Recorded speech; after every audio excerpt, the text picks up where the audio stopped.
మరి ఇప్పుడు ఏమైనా కంటిన్యూ చేస్తారు సార్ ఏమన్నా? డాక్టర్ బాబన్ గారికి నా తరఫున థ్యాంక్ యూ. అండ్ నేను ముఖ్యంగా పిల్లలతో మాట్లాడాలనుకుంటున్నాను. ఇక్కడికి వచ్చిన ప్రతి 10th తర్వాత కంప్లీట్లీ డిఫరెంట్గా ఉంటుంది.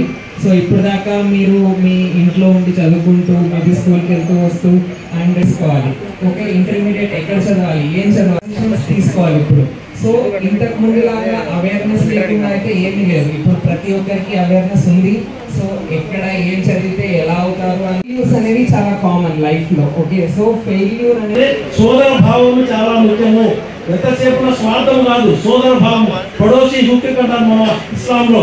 అందువల్ల మీరు ఆరోగ్యం ఉండేటప్పుడు సమాజం ఆరోగ్యం ఉంటుంది. మనం ఉంటే ఆరోగ్యం ఉంటే సమాజం ఉంటే దేశం ఉంటుంది. దేశం ఉన్న తర్వాత ప్రపంచం కూడా ఆరోగ్యం ఉంటుంది. ప్రపంచంలో ఈరోజు ఆరోగ్యంగా లేని అన్ని హెల్తీగా అట్మాస్ఫియర్ ఉంది. ఎక్కడ చూసినా కొట్లాటలు యుద్ధాలు ఉన్నాయి. కాబట్టి మీరు పరిపూర్ణమైన వ్యక్తిగా మీరు డెవలప్ కావడమే కాకుండా ఇతరులు కూడా సేవ చేయాలనే ఒక దృక్పథంతో ముందుకు పోతారని కూడా ఆశిస్తున్నాను. అదొకటి. ఇంకోటి రెండు విషయాలు ఏమిటంటే, ప్రతి ఒక్కరు కూడా అబ్జర్వ్ చేయాల్సింది ఏంటంటే డైట్. ఇప్పుడు ప్రతి ఒక్కరు కూడా రోగాలు ఇప్పుడు అంతా నేను డాక్టర్గా చూస్తున్నాను కాబట్టి చెప్తున్నాను. 30 సంవత్సరాలకే హార్ట్ అటాక్ వస్తున్నాయి, 40 సంవత్సరాలకే డయాబెటిక్ అంటున్నారు, హైపర్ టెన్షన్ అంటున్నారు. ఇవన్నీ వీటి నుంచి పోవాలంటే ఈ జంక్ ఫుడ్స్ గురించి దయచేసి దూరంగా ఉండండి. మీరు ఆహార అలవాట్లు చాలా నిబద్ధంగా ముందుకు తీసుకెళ్లాల్సిన అవసరం ఎంతైనా ఉంది. అది చాలా ముఖ్యం.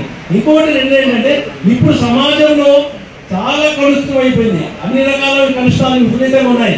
ఈ సెల్ ఫోన్ కల్చర్ కానివ్వండి, కంప్యూటర్స్ కానివ్వండి, టీవీలు కానివ్వండి, కలుషితమైన వాతావరణం చెడిపోవడానికి ఎక్కువ అవకాశాలు ఉన్నాయి.